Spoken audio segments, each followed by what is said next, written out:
Hey guys, it's Coach Tara.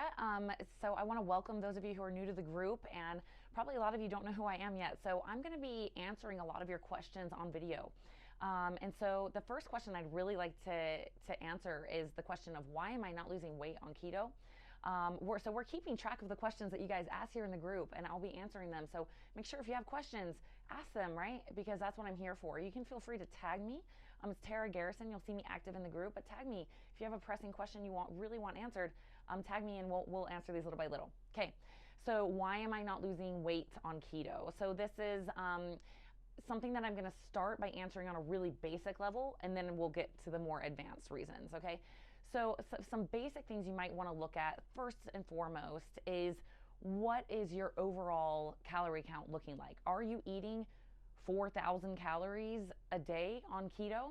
Then that can be a very basic reason why you're not losing weight, purely because your body is taking in all the energy it needs. Why would it go into your fat stores and break them up and use those for energy when it has all the incoming fat it needs to run off? So while I don't recommend when you're first starting getting super crazy about your calories, because it's already a big lifestyle adjustment, like once you've kind of gotten the ropes, go ahead and start looking at what your total calorie count looks like. And if it's like way high, that could be a very basic reason why.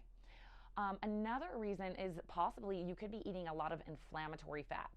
So if you're eating what I would consider an inflammatory keto diet, which would be like you're living off like baked pepperoni that's crisped up and dipped it in cream cheese, and you're driving to McDonald's and just getting 2 McDonald's patties with fake cheese, and then you're just eating like processed meat and cheese and all day, like that is not going to be as conducive to weight loss as like eating like salads and whole foods and regular healthy meat with avocados and olive oil, right? So start pushing towards quality as much as you can. I understand that not everybody has enough money to spend tons of money on really expensive things, but push for that for yourself as much as possible. Because remember, you're not spending money on Oreos and chips and ice cream and all these things. So like, go for the avocado oil, go for the olive oil, like get as much as you can afford as far as quality is concerned. Okay. Another reason you might not be losing weight on keto, I'm going to get a little bit more into the advanced stuff, is if you're diabetic or pre-diabetic, or you have some other reason that you could be insulin resistant, it's going to take longer. It's just going to, not on everyone, but like the more insulin resistant you are, that means like you might see things like you have higher blood sugar a lot, then it's just going to take a little bit longer to restore that. So, and if that's the case, like weight loss should probably not even be your first priority right now. Getting that fixed should be your first priority. That's super important for your quality of life and your health for the rest of your life. So just be patient with that. Just say, I'm doing something amazing for myself right now. Okay. Another thing, women especially, but men can have this issue too. If you have low thyroid production, hypothyroidism, it's going to take longer. But I will say I work with a lot of hypothyroid clients. For those clients, I will say it's amazingly beneficial for them, because they are able to like decrease all the gut. There's usually gut issues that go along with it. They decrease inflammation in their body. They usually have some insulin resistance that gets fixed. And so it's a really good foundational phase to go through to help heal that, right?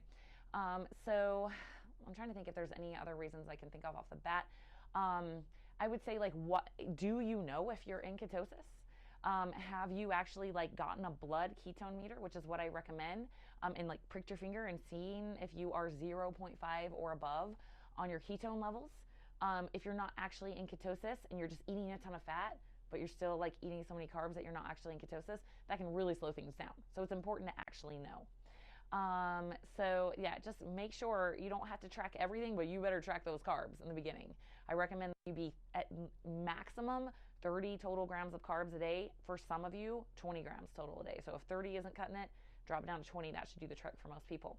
Okay. So those are my biggest tips on like why you might not be losing weight on keto. And I hope you guys will keep your eye out for me on here, because I'm answering all sorts of questions for you.